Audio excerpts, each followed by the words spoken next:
आज भी जब मैं उस दिन को याद करता हूं तो मेरी रूह कांप उठती है। समझ नहीं आता कि जो भी मैंने देखा क्या वो सच था या फिर कोई भ्रम।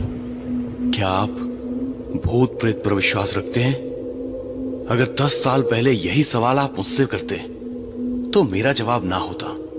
मगर उस रात मैं अपने एक दोस्त की शादी को अटेंड करने गांव जा रहा था। बस कंडक्टर को जब मैंने गांव का नाम बताया वो थोड़ा चौंक सा गया और मेरी तरफ अजीब नजरों से देखने लगा। उसने मुझसे कहा कि यह गाड़ी उस रास्ते नहीं जाती क्योंकि बारिश की वजह से वो रास्ता बंद हो चुका है और अगले स्टॉप पर उतर के मुझे पैदल जाना पड़ेगा। मेरे पास और कोई रास्ता नहीं था, सो मैंने टिकट ले लिया। रास्ता बड़ा ही लंबा था, सो मैं थोड़ी देर के लिए सो गया। लगभग रात के 10 बजे गाड़ी उस स्टॉप पर पहुंची और मैं बस से उतरने लगा, लेकिन तभी बस कंडक्टर ने मुझे रोका। वो मुझे वहां पर ना उतरने की विनती करने लगा। उसके कहे अनुसार वो रास्ता बड़ा ही निर्जन था, लेकिन पहले ही मुझे बहुत देर हो चुकी थी, इसलिए कंडक्टर को धन्यवाद देते हुए मैं बस से नीचे उतर गया। मैंने मुड़कर देखा तो कंडक्टर अभी भी मेरी तरफ देख रहा था, मानो जैसे उसे मेरी बड़ी चिंता हो रही थी। बस निकल गई और उस सुनसान रास्ते में अकेला रह गया मैं। बस के जाने के बाद वो रास्ता और भी सुनसान लगने लगा।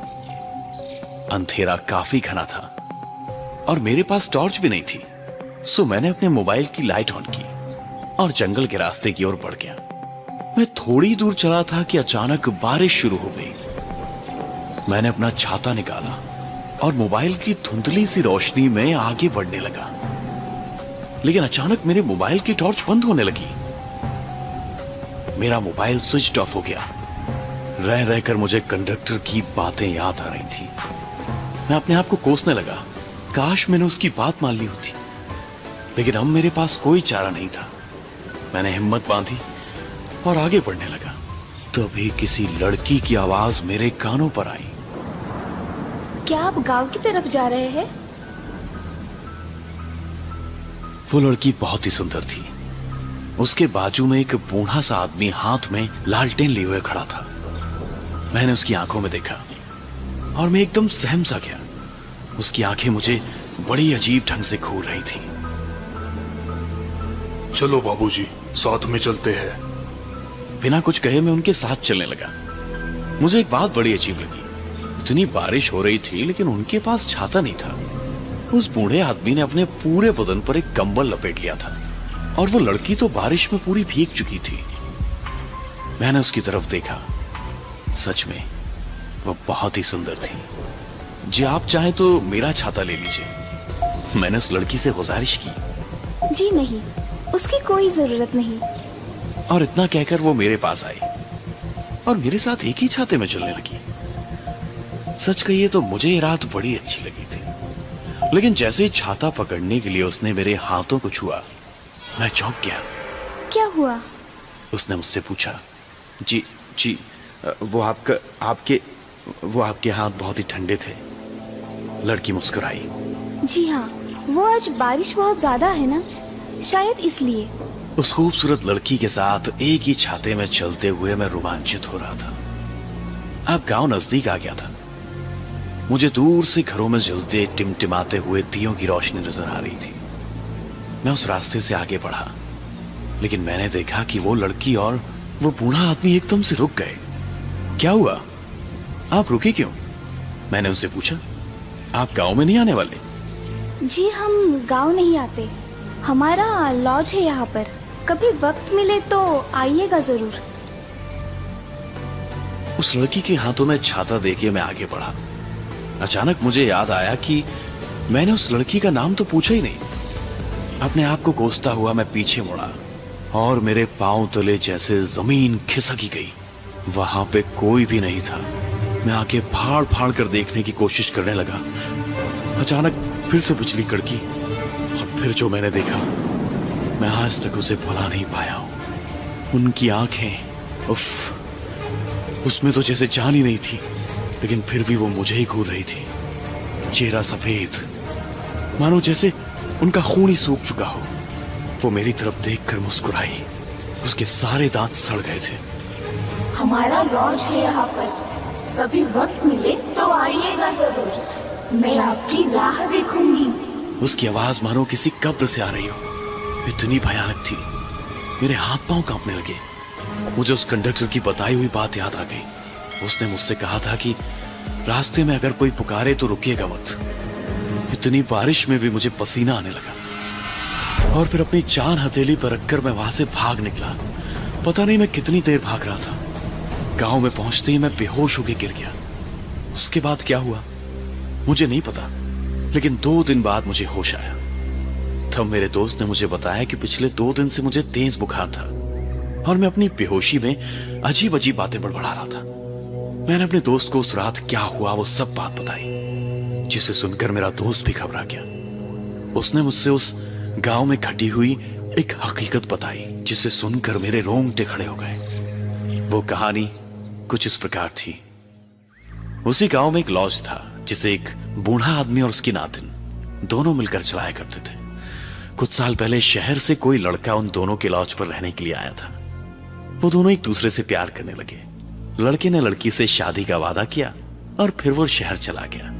वो लड़की उसके लौटने की इंतजार की राह देखने लगी, मगर वो लड़का लौट कर कभी नहीं आया। गांव के लोग अब उस लड़की का मजाक उड़ाने लगे, उसे तंग करने लगे।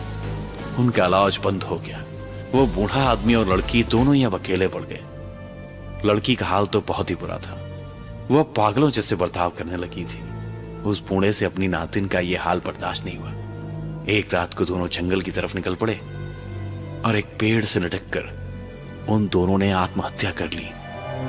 उस तूफानी रात में मैं जिस लड़की और उस बूढ़े आदमी से मिला, ये वही लोग थे। आज भी जब मुझे वो तूफानी रात याद आती है तो मैं चैन से नहीं सो पाता। अब आप ही बताइए, उस रात जो भी मैंने देखा या फिर महसूस किया, वो सच था या फिर मेरा भ्रम? आपको क्या लगता है, क्या भूत प्रेत सच में होते हैं?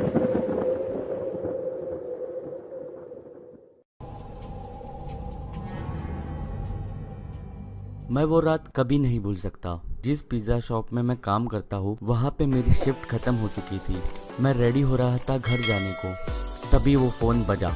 उस रात काउंटर पे मैं ही अकेला काम कर रहा था, तो मैंने ही फ़ोन रिसीव किया, लेकिन कोई बात ही नहीं कर रहा था, इसीलिए मैंने फ़ोन रख दिया। कुछ 1 मिनट बाद फिर से वो फ़ोन रिंग हुआ। मैंने फ़ोन रिसीव किया, तभी भी साइलेंस ही था। मैं फ़ोन फिर से रखने ही वाला था, तब मैंने एक कोल्ड और वीक साउंड सुनी फ़ोन से। वो आवाज़ किसी ओल्डर वुमन की थी। उसने कहा उसे रेगुलर चिकन पिज़्ज़ा चाहिए। मैं फ़ोन पे तो शांत रहा, लेकिन अंदर से तो मैं उस बूढ़ी औरत को गालियाँ दे रहा था। मैं अपनी शिफ्ट ख़त्म करके घर जाने ही वाला था, तभी उसका फ़ोन आया था। मैंने अपने बॉस को कहा कि कोई तो पिज़्ज़ा डिलीवरी ऑर्डर कर रहा है। मेरे बॉस ने कहा मुझे वो पिज़्ज़ा डिलीवर करना होगा। पहले तो मैं बहुत अपसेट हुआ, लेकिन मैंने सोचा कि मुझे इसका टिप भी मिलेगा, और बूढ़े लोग बहुत ही ज़्यादा अच्छी टिप देते हैं। मैंने एड्रेस नोट डाउन किया और मैंने उसे कहा कि मैं वहाँ पे जल्दी आ जाऊँगा, लेकिन उसने पहले से ही फ़ोन कट कर दिया था। वो काफ़ी स्ट्रेंज था और रूड था। मेरे बॉस ने मुझे डिलीवरी के बाद घर जाने को कहा, क्योंकि वापस आने तक तो पिज़्ज़ा शॉप बंद हो चुका होगा। तो कुछ 11 बजने से थोड़ी देर पहले ही मैं अपने गाड़ी में बैठा और पिज़्ज़ा डिलीवरी करने के लिए निकल गया। दिए हुए घर का एड्रेस काफ़ी शांत जगह पे था। जीपीएस की मदद से मैं एड्रेस लोकेशन पे पहुंचा। वो काफ़ी शांत और 1 फ्लोर का घर था। मैंने पिज़्ज़ा उठाया और घर की तरफ चल पड़ा। वो घर की सभी लाइटें बंद थी। मैंने बेल रिंग की इसी होप में कि दिया हुआ एड्रेस गलत ना हो, लेकिन रिंग को किसी ने आंसर नहीं किया। मैंने फिर से डोर बेल रिंग की, लेकिन अभी भी किसी ने आंसर नहीं दिया था। मैं अभी वहाँ से निकलने ही वाला था, तभी मैंने अपना सर राइट साइड में घुमाया और मैंने देखा कि वहाँ पे खिड़की पे कोई खड़ा है। मैं पहले तो काफ़ी डर गया, फिर पीछे हुआ, फिर उसके बाद मैं इवेंचुअली उस खिड़की के पास गया उस इंसान को देखने। वो एक बूढ़ी औरत थी, मिड 70s में। वो एक ब्लैंक एक्सप्रेशन के साथ मेरी तरफ स्टेयर कर रही थी। विंडोज़ के थ्रू मैंने चिल्लाया कि उसका पिज़्ज़ा मेरे पास है, लेकिन उसने कुछ रिस्पॉन्ड ही नहीं किया। इसलिए मैंने और भी चिल्ला के कहा। तभी उसकी फेस पे एक बड़ी सी स्माइल आई। वो स्माइल कोई जेन्युइन स्माइल नहीं थी, वो काफ़ी क्रीपी और डरावनी स्माइल थी। मुझे आज भी उसकी स्माइल और वो एक्सप्रेशंस याद है। मैंने डिसाइड किया कि मुझे वहाँ से निकल जाना चाहिए, तो मैं वहाँ से निकल गया और अपने कार में जाके बैठा। पिज़्ज़ा को मैंने पैसेंजर सीट पे रखा।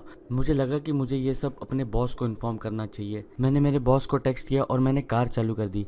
बस एक बार मैंने राइट साइड में अपनी नज़र डाली। मैंने देखा कि वो औरत पैसेंजर सीट के विंडो में मुझे अभी भी देख रही है, वही सेम स्माइल और एक्सप्रेशन के साथ मुझे स्टेयर किए जा रही है। ये देखते ही मैंने वहाँ से अपनी कार बड़ी तेज़ी से भगाई और मैंने पीछे मुड़ के भी नहीं देखा। इसके बाद मेरे बॉस ने मुझे कभी लेट नाइट डिलीवरी